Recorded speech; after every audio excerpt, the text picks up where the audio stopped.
Welcome to our program called Hanson UnFiltered. This is going to be all about the news in Hanson, news that you've never heard about Hanson, the unfiltered news. And here is my co-host for Hanson UnFiltered, Mr. Phil Andrews. Hi, Bruce. Thanks for having me. Yes.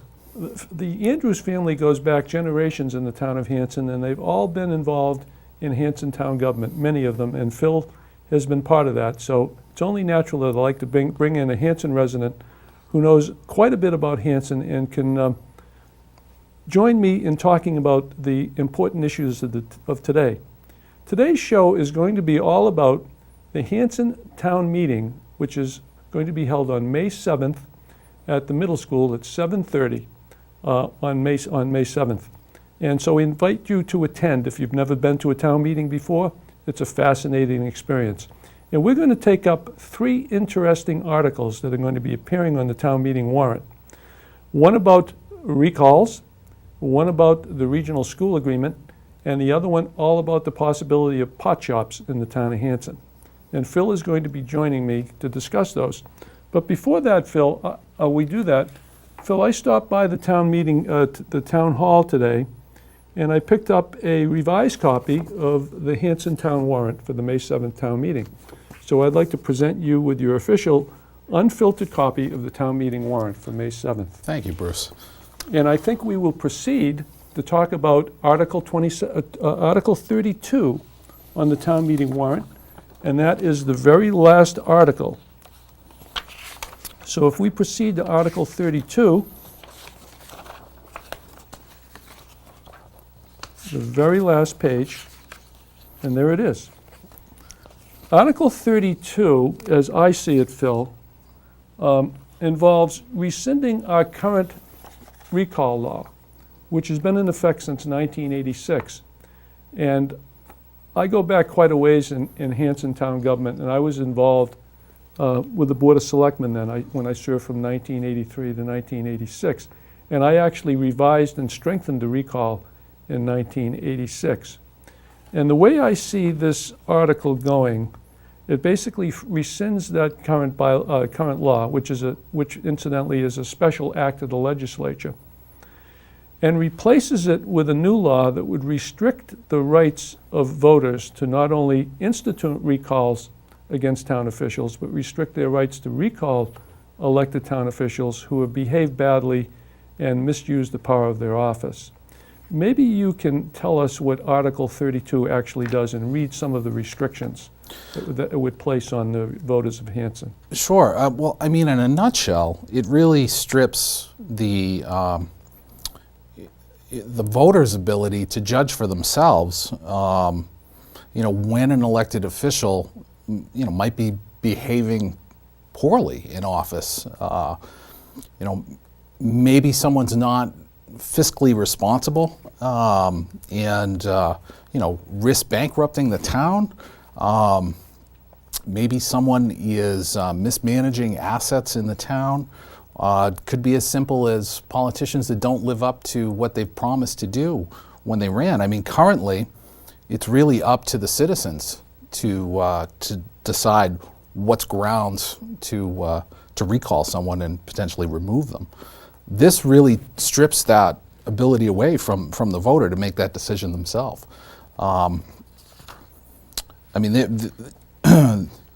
The reasons in here are very specific, that the elected official has to be convicted of a crime or plead admission of sufficient facts in a criminal case in order to be recalled, which that seems crazy to me. In a lot of cases, it can take months or maybe even years, for a criminal trial to play out. Meanwhile, the public's hands are tied with respect to that elected official. So this really disturbs me, actually. Yeah, that really bothered me too, because you could have somebody, let's say they got drunk one night, the guy was a chronic alcoholic, he jumps on Route 24, he crosses the medium strip and wipes out a family of 4, okay, and gets arrested. from the time he's arrested until the time he's convicted, and you can only recall people who have been convicted of a crime, you could basically have that person sitting in a selectman's chair, awaiting trial and conviction for 3 or 4 years, because it does justice is extremely slow in Massachusetts. The other thing that I noticed is that the only time that the selectmen are allowed to actually call a recall election would be for the annual town election, which only happens once a year. Yeah, that's interesting. So you could go through that whole process. The guy could take him a couple of years to be convicted of involuntary manslaughter or whatever it is, and then go another year before you could even bring it up in a ballot question. The other thing I noticed is that one of the other violations is conflict of interest, convicted of conflict of interest, Chapter 268A, which is an ethics violation. I'd love to see the stats on the Ethics Commission, as far as, how many violations they actually find. Well, because keep in mind that the only time people get convicted of ethics violations is when a member of the general public or somebody files a complaint with the Ethics Commission. And so there's many ethics violations that I'm sure go on that are never exposed, or people never bring it to the Ethics Commission. The other thing I noticed in here is that it says the elected officials vote on a matter other than in connection with conflict of interest shall not be grounds for recall. It says on any matter to come before an elected board. Well, you could conceivably have an elected board playing games with their appointments, and if you have 2 or 3 people in cahoots with each other and on elected board, and they don't like a particular appointee, even though that guy is doing a great job for the town, being a town administrator or a police chief or someone else, and they don't particularly like this person, they could vote not to reappoint him. They could actually have a vote to remove him from office, and it would be some kind of a buddy system or nepotism, for that matter, just to get him out of there and put their friends in office. And there'd be nothing you could do about removing that Board of Selectmen or that individual from office. That's absolutely true, and just the same as if you had an appointed official who was behaving badly, and maybe misusing their appointment, and you could have a board that simply doesn't do anything about it, and there's no recourse for the public. Right. So the interesting thing that I thought about, and I was around in 1999 when we had a very serious recall situation. We actually had a town administrator and the person who was the zoning enforcement officer, who was also the building inspector. And they had a blind trust going on, and not too many people knew about it, but it was later discovered.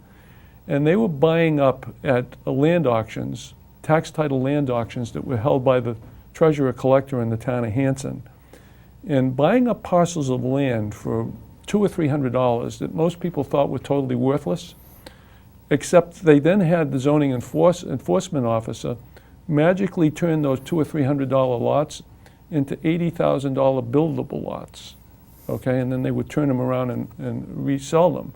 And there, of course, you had people with insider information that know what was going on. Sure. And doing trickery behind the scenes to make a big profit on land that was owned technically by the town of Hanson.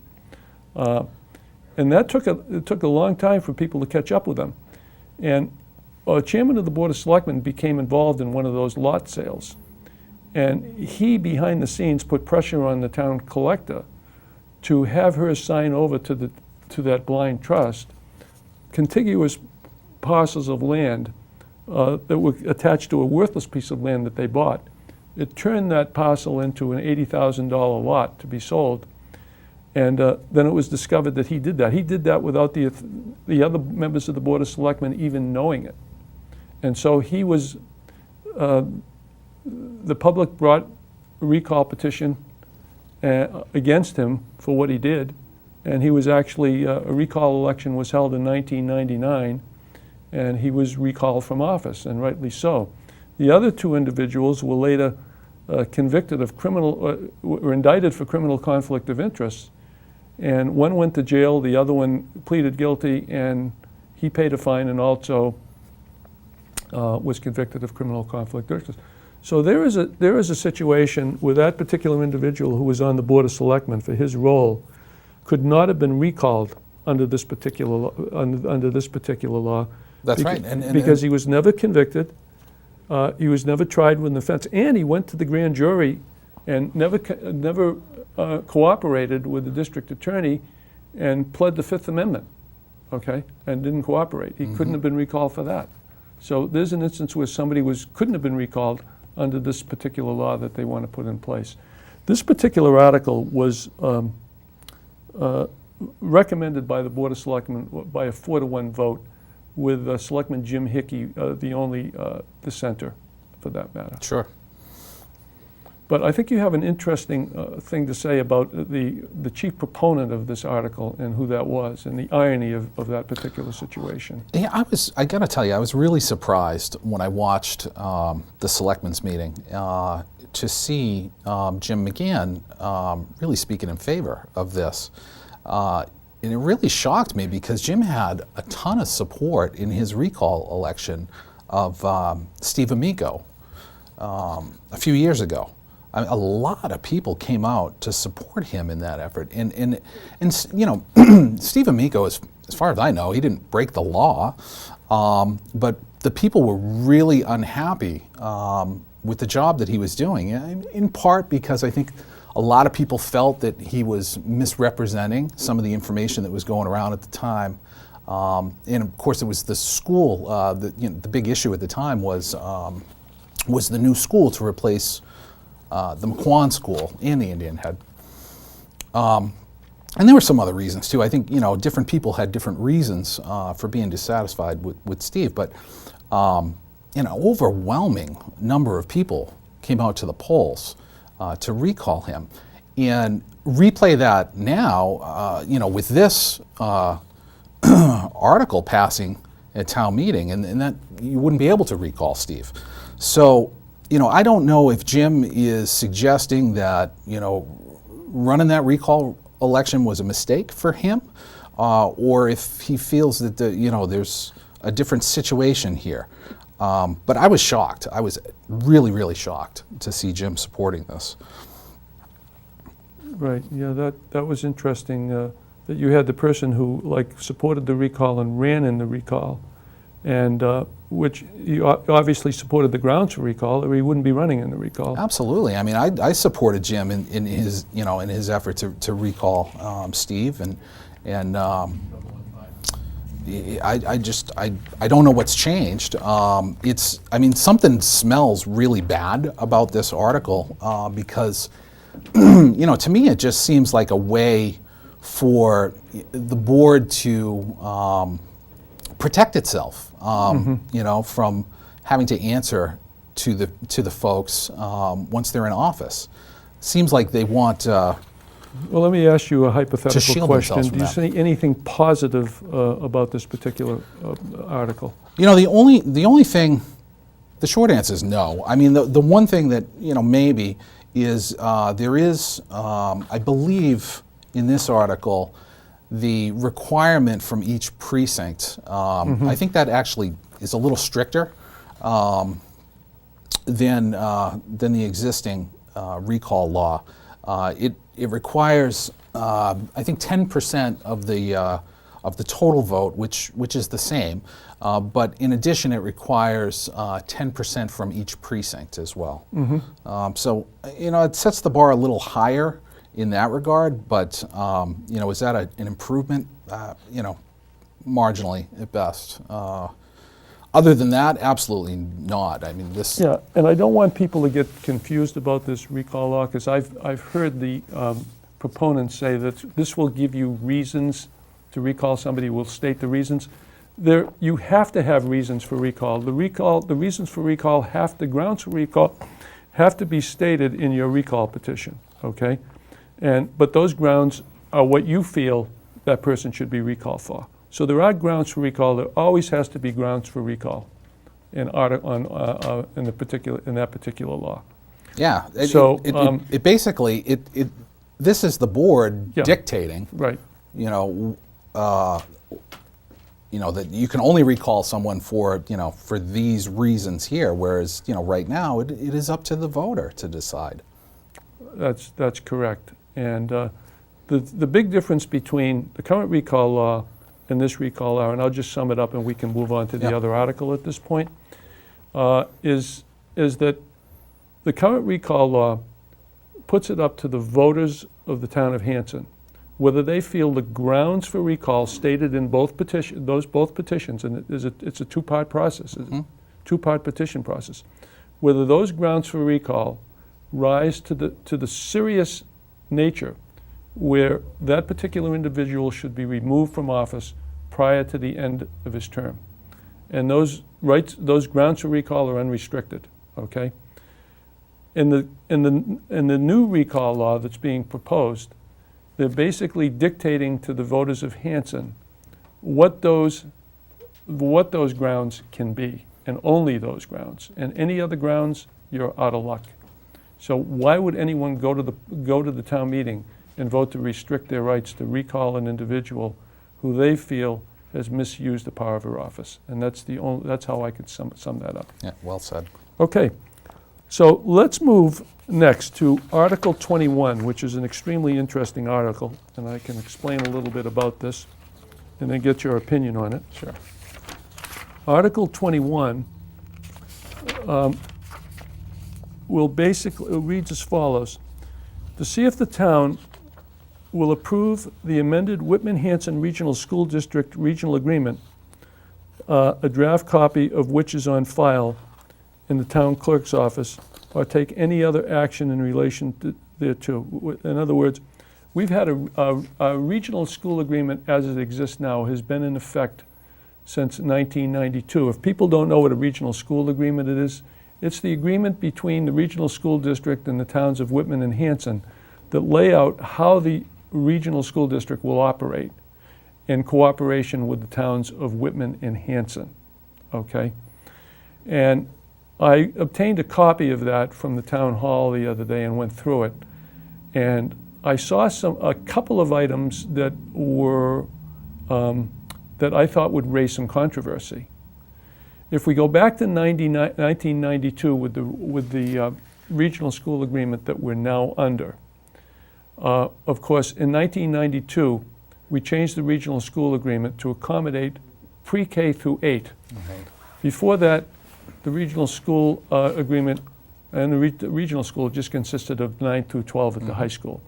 So it took the two local school systems and consolidated them and made us a fully pre-K through 12 regional school district. But people were apprehensive, so they gave them a bailout clause in the current regional school agreement, which by a 2/3 vote of either town could vote by a 2/3 vote of town meeting to once again remove pre-K through 12 from the regional school district for whatever the reason, and bring it back and maintain those grades under a locally controlled school department. And that's pre-K through 12. Yeah, the but it whole would thing. require a pre-K through 8, and it would require a 2/3 vote of a town meeting, and then it would only take effect on the fiscal year following the next fiscal year, so we'd give it time to transition. Okay. So what they've done is remove all of that language regarding a bailout for pre-K through 8, and put in its place a restriction that reads as follows, and that's under section 3D, I think, on page 11.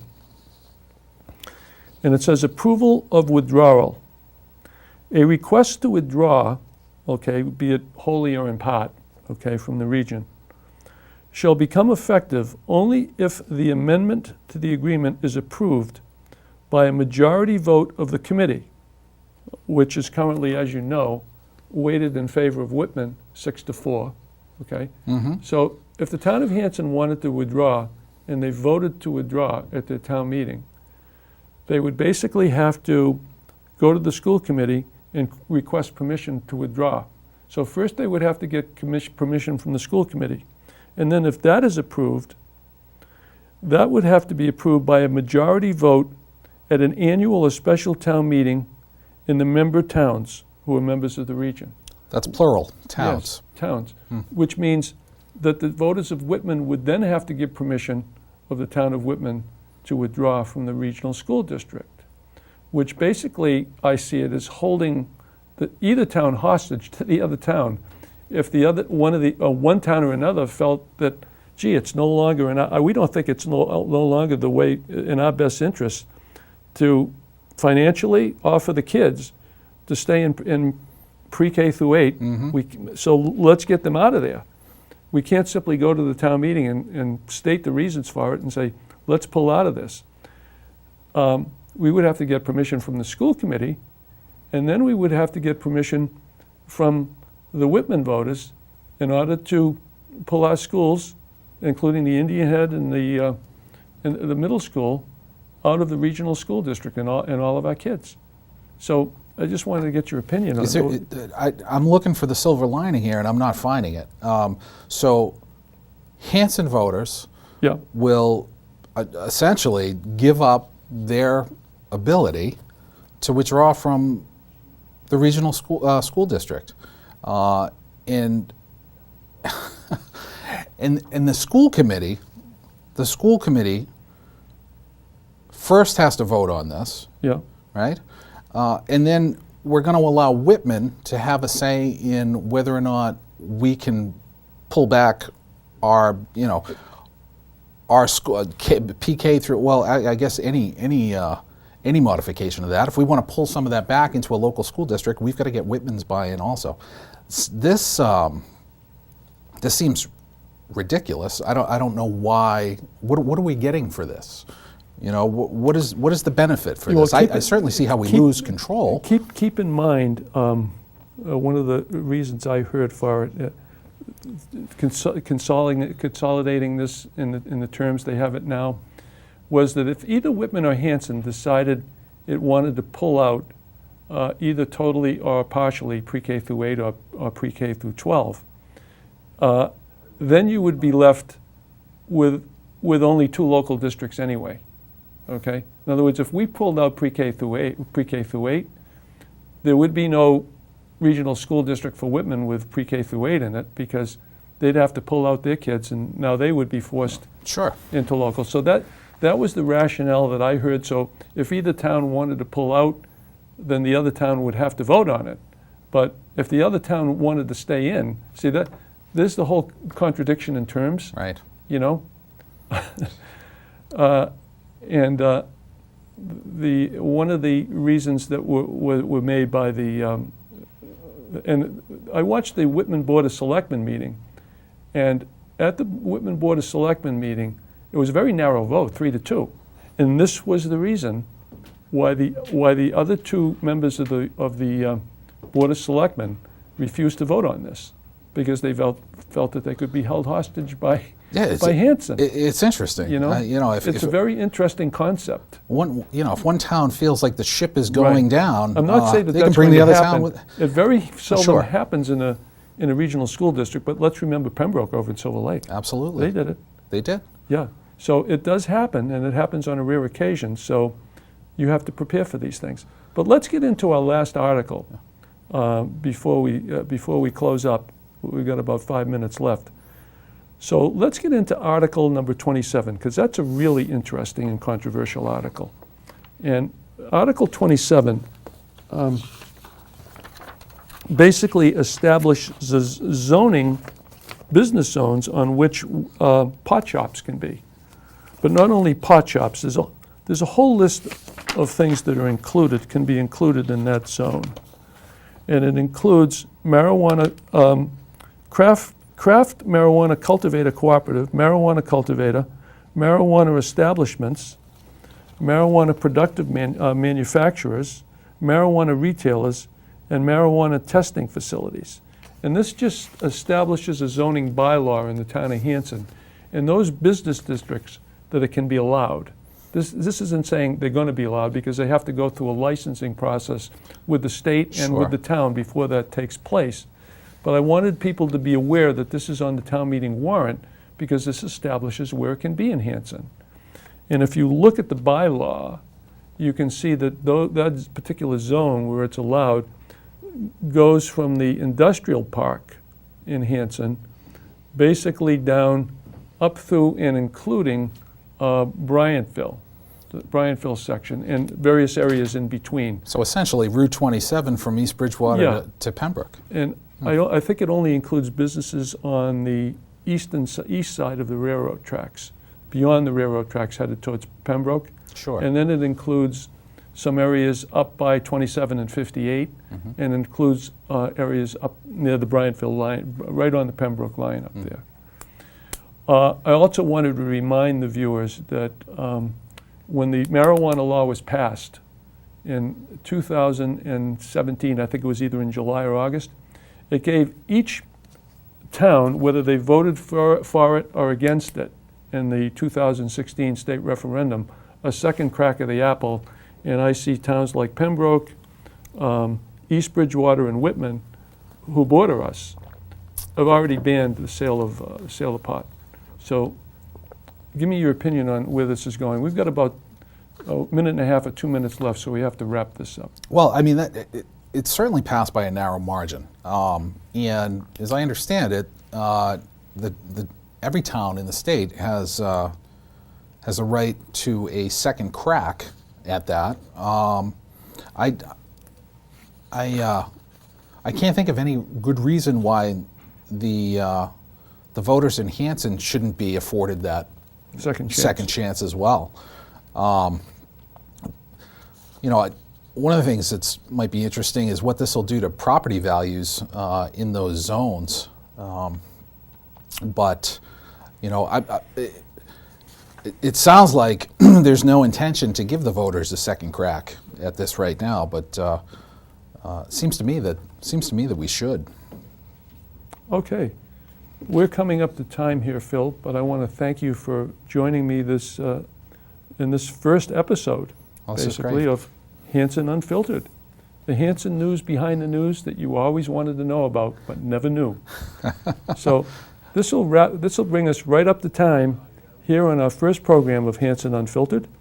I want to thank you very much for joining us this evening, and make sure you attend the town meeting on May 7th and vote on these articles and all the other important articles on the town meeting warrant. Thank you for joining us, and good night.